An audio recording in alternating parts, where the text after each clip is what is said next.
আল্লাহ সুবহানাহু ওয়া তাআলা পানীয় প্রসঙ্গে বহু কথা বলেছেন।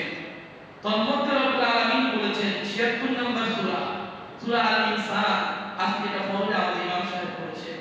এই সূরাতে আল্লাহ সুবহানাহু ওয়া তাআলা ২১ নম্বর আয়াতে বলেছেন যে ওয়াসাকাহুম রাব্বুহুম শারাবান তাহুরা, আমি তাদেরকে পবিত্র টাটকা শরাব পানীয় পান করাবো। সুবহানাল্লাহ। এই পানি পান করলে প্রথমে তো হাউজে দস্তরের পানি বিচার না হওয়া পর্যন্ত আর তৃষ্ণা লাগবে না। এরপরে যে পানি পান করানো হবে তার আরো ৪টি বর্ণনা দেওয়া হয়েছে সূরা মুহাম্মাদ এর আয়াত ৪৫।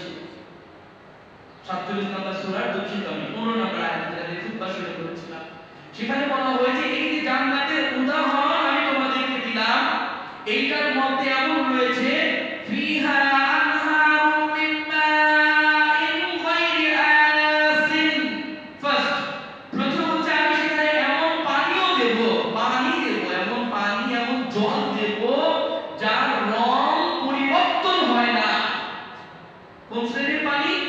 এমন পানি যার রং পরিবর্তন হয় না। তোমরা গ্রামের মানুষ, কম বেশি তোমাদের কোথায় সামনে পুকুর আছে, নালা আছে, নদী আছে, যারা মুরব্বি তারা এগুলো এই খাতে চাষ করেছেন, আপনি জানেন যে সকল পানি সুপ্রিয় নয়, সুস্বাদু নয়। বুড়িগঙ্গার পানি তো মানুষ তো দূরের কথা, আমার তো মনে হয় ভূত পেতনিও খাইতেছে না, এইরকম দূষিত, তাই না? নদী নালার অবস্থা এই করে ফেলেছি আমরা। তো ফিকাতে একটা মাসআলা আছে, ফিকা ইসলামদের মুসলিমদের স্কুল অফ থট বলা হয় ইংরেজিতে। ফিকাতে সবাই একমত যে পানির রং এবং গন্ধ পরিবর্তন হয়ে যায় ওই পানি আর পাক থাকতে না, ওই পানি আর পাক থাকে না। শিখে না, কোথাও যাচ্ছেন এমন পানি পেয়েছেন ওযু করা দরকার, পানি নেই, পুকুরের সামনে গেলে দেখবেন পুকুরের পানি সম্পূর্ণ খোলা, তার মানে এই পানি দিয়ে আর পবিত্রতা অর্জন হবে না। আল্লাহ রাব্বুল আলামিন যে বললেন এমন পানি যার রং পরিবর্তন হয় না, তার মানে এটা সর্বদাই এর মিনারেল যেমন থাকা দরকার শত শত বছরের মধ্যেও তা ঠিক তেমনই থাকবে। সুবহানাল্লাহ। কারণ কি বুঝলেন না তারা? ভাই আমি পানি নিয়ে খুব ঝামেলা সৃষ্টি করি সব জায়গাতে, ভাই আমি তো এই পানি খেতে পারবো না। ব্যক্তিগত আমার বাসা থেকে বলা হয় মিনারেল ওয়াটার খাওয়ার চেষ্টা করি, ঠান্ডা লেগে যায়, সাথে সাথে করার বসে যায়। তো আমি চিন্তা করি মাঝে মাঝে আয়াত বলি সুবহানাল্লাহ, আজকে একটা সামান্য পানির জন্য কি অবস্থা, আর ওইখানে এমন পানি দেওয়া হবে পানির ঝর্ণা থাকবে। ওয়ানহারুম মিন গায়রি আসিন ওয়ানহারুম মিন খামরিন লাযাতিন লিশ-শারিবিন। ২ নম্বরে দেওয়া হবে ওই সমস্ত যুবকদেরকে যারা এবারে ঈদ উল ফিতরে চার রাতে বন্ধুদের সাথে গিয়ে বিয়ার মদ পান করেনি আল্লাহর ভয়ে, তারা আল্লাহর ভয়ে কাউকেও কোনো রকমের অশ্লীল খাবার নিজের মুখে নেয়নি, কোনো রকমের পানীয় মদ তারা এগুলো খায়নি। তাদের উদ্দেশ্য বলা হয়েছে তাদেরকে দেওয়া হবে মদ ওয়ানহারুম মিন খামর, এমন মদ লাযাতিন লিশ-শারিবিন, যা পান করে খুব মজা লাগবে। মাতাল হবে না, বেতাল হবে না, বেহুশ হবে না, বমন করবে না। সুবহানাল্লাহ। ওয়া আনহারুম মিন লাবানিন লাম ইয়াতাগায়্যার তা'মুহু। ৩ নাম্বার সেখানে ঝর্ণা থাকবে দুধের, দুধ লাম ইয়াতাগায়্যার তা'মুহু, এর স্বাদ যা পরিবর্তন হয়নি। ওখানে বলা হয়েছে পানির রং পরিবর্তন হয়নি, এখানে বলা হয়েছে দুধ থাকবে, এমন দুধ যার স্বাদ পরিবর্তন হয়নি।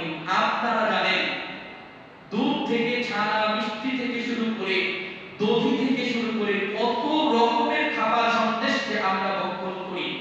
আপনারা জানেন মাখা থেকে লাবান সবকিছুই দুধ দিয়ে তৈরি করা হয়। পনিরের মতো দামি খাবার এই দুধ দিয়ে সৃষ্টি হয়। আপনারা জানেন যে দুধ যদি ২-৪ ঘন্টা যদি আমরা রেখে দিই, ৫-৬ ঘন্টা ফ্রিজে যদি না রাখি, এই টেম্পারেচার যদি ঠিকভাবে না রাখি, তা কি হয়ে যায়?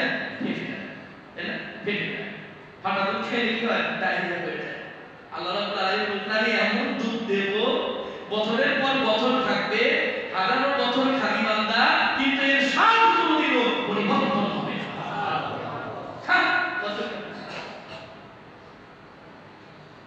পানি নাম্বার ৪ আছে তো আসলে না? পানি নাম্বার ৪ ওয়ানহারুম মিন আসালিন মুসাফফা, আমি এমন মধু দান করব, নহর, ঝর্ণা থাকবে, ঝর্ণা পাহাড়ের ঝর্ণা থাকবে, মধুর নহর পড়তে থাকবে, ক্রমাগত পড়তে থাকবে।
দুনিয়ার মানুষকে খাবার এমন বিলাসিতা, আমরা যদি রিপোর্ট গুলো দেখি প্রতি বছর টনকে টন খাবার ওয়েস্ট হয়, আর ওইখানে শিশুরা না খেয়ে মারা যায় গাজা এবং ফিলিস্তিন।